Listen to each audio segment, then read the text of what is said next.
video yang dibagikan kembali oleh akun Lambe Gosip, Dennis Lim mengaku bahwa pernah bermain judi bersama dengan rekan-rekannya. Namun pada saat itu ia kalah bermain dan menunggu teman-temannya yang lain. Di sela waktunya yang menunggu, Dennis Lim mengaku ia bosan dan akhirnya memutuskan untuk menonton video kajian milik Hakim. Main judi, Ogut udah kalah duluan. Ya udah, teman-teman masih pada pengen main, bosan ngapain nonton video kajian, nonton Hakim, kata Ustadz Dennis Lim kepada Denny Sumargo. Ia mengatakan bahwa menonton kajian tersebut adalah salah satu faktor untuk membuatnya bertobat dan kembali ke jalan yang benar. Itu salah satu episode sambil nungguin nontonlah kajian, baru sadar sih betapa luar biasanya handphone itu. Di semua apapun bisa kita cari nasihat kebaikan, apapun itu tinggal kita nyarinya apa. Tumpah Denny Lim. Oke teman-teman ya, jadi kisah seorang pemuda keturunan Tionghoa yang sekarang lagi viral, menjadi seorang ustadz yang sangat luar biasa. Supaya kita jelas bagaimana kisahnya si Koh Dennis ini tobat, kita langsung saja saksikan cuplikan video podcast bersama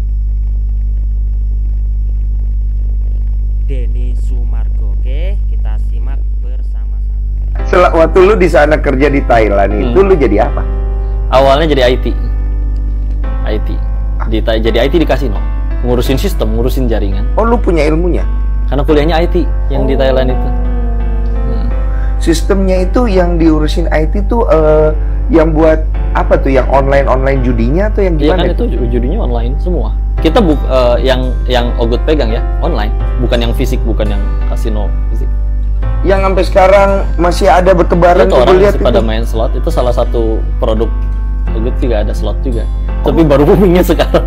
Oh gitu. Ini menarik ya. Nah, aku suka. Jangan nyobain main juga. Dulu main judi. Dulu gue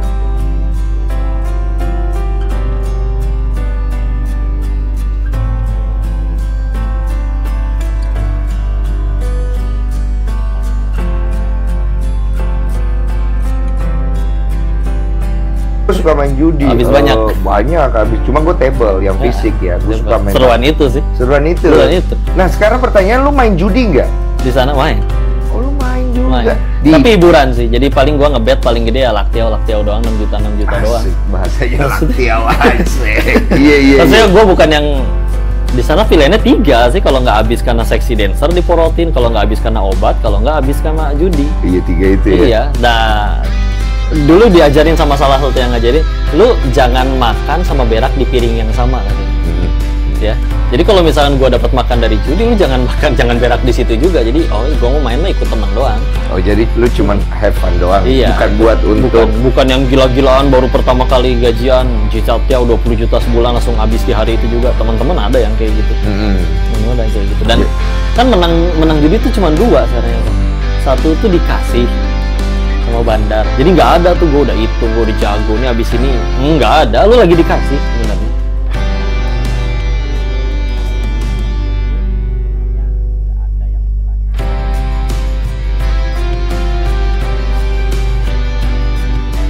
Lu kartu dikasih, lu suruh kocok sendiri bagian sini aja masih bisa diakalin.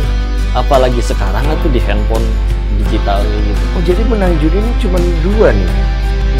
Antara lu dikasih sama mereka atau yang kedua, kalau pengen menang ya lu jadi bandar. Oh udah. Jadi kalau misalkan cuma ngarap-ngarap depo yuk menang, enggak lagi menang, lu lagi dikasih. Jadi kita berpikir kadang-kadang mindset kita bahwa kita lagi beruntung, kita jago, kita pinter. Sebenarnya itu adalah ilusi yang kita bangun sendiri ya. Iya, dari 10 orang main 8 kalah 2 menang. Tapi sifat buruknya manusia, mereka ngerasa saya pasti si 2 orang tersebut. Oh, dia mempergunakan psikologi manusia. Dan saya kena dulu. Bandar bang, balikin duit gua. banyak dulu gua habis. Nggak dilicikin aja. Kadang orang kalah sama nafsunya sendiri. Dia orang main udah menang nggak punya exit strategi kok.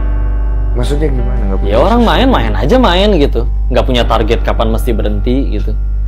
Sedangkan kalau kalah penasaran, apapun dijualin demi ngejar. Giliran akhirnya nutup lagi, masih bisa lebih.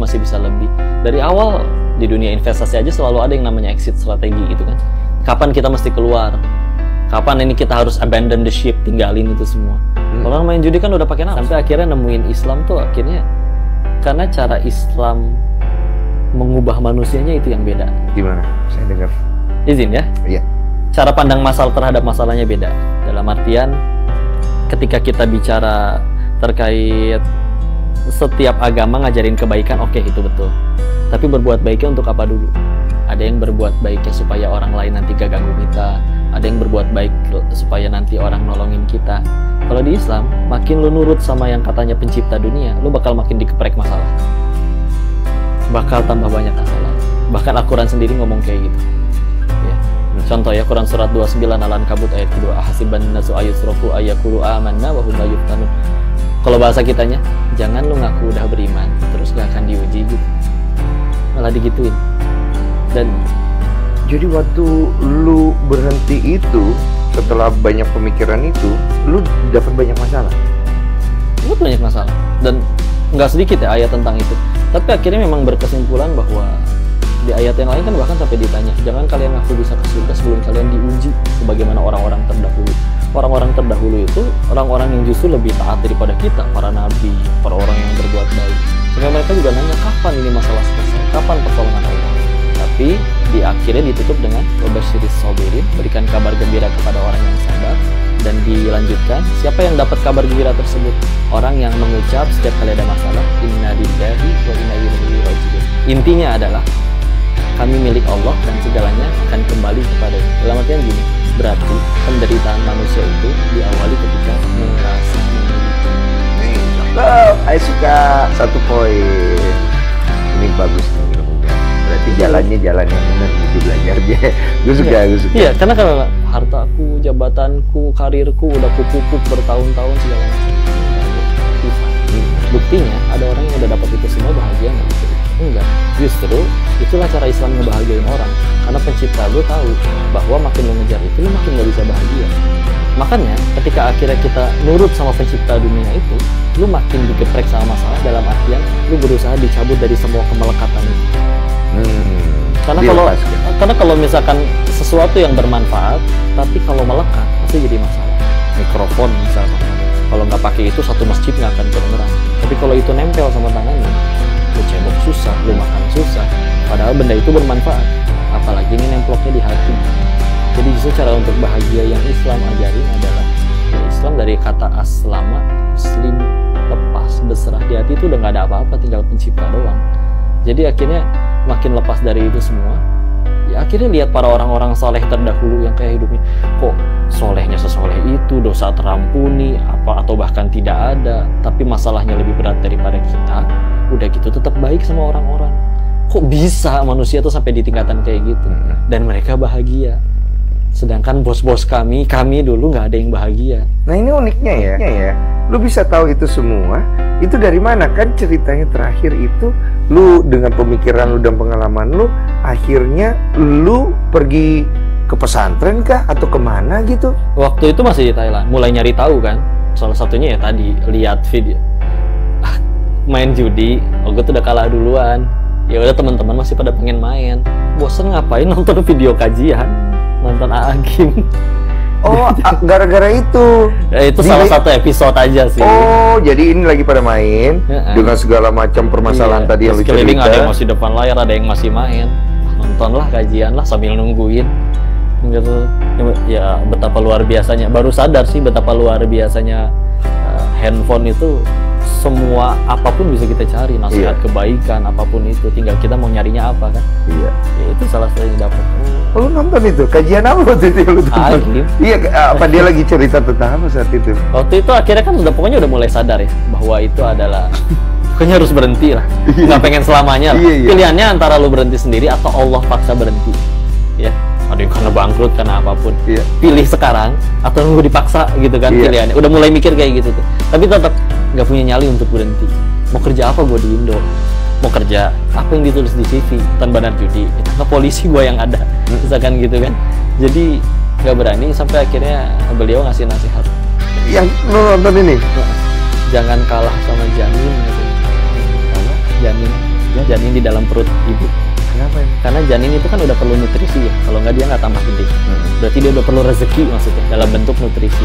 Tapi ibu kita makan pete, makan jengkol, makan sate sama tusukannya, sama piringnya sekalian pun, oleh Allah tetap diaturin melalui metabolisme tubuh, itu jadi nutrisi yang masuk ke plasenta, hari-hari akhirnya jadi rezeki buat si janin untuk tumbuh besar. Berarti kan dia udah tetap perlu rezeki kan. Pertanyaannya, itu janin yang nyari rezeki atau rezeki yang datengin janin? Akhirnya burung di langit pun dipelihara oleh Tuhan ya. Sebenarnya Benar. iya, lu janin belum bisa belum bisa ngomong, belum bisa sholat, belum bisa minta, belum bisa kerja, belum bisa ngapa-ngapain aja diurus.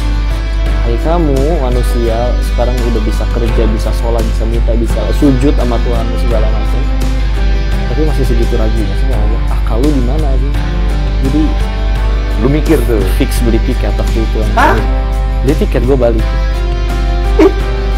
Hanya itu loh. Kayak digampar gue dengar itu, bro. Berkaca-kaca nggak pas itu? Tiba-tiba terharu sendiri apa gimana gitu? Thanksin juga sih kalau diliatin orang. Nanti ada orang-orang sekeliling yang pas lagi denger Iya itu. kan lagi pada main judi.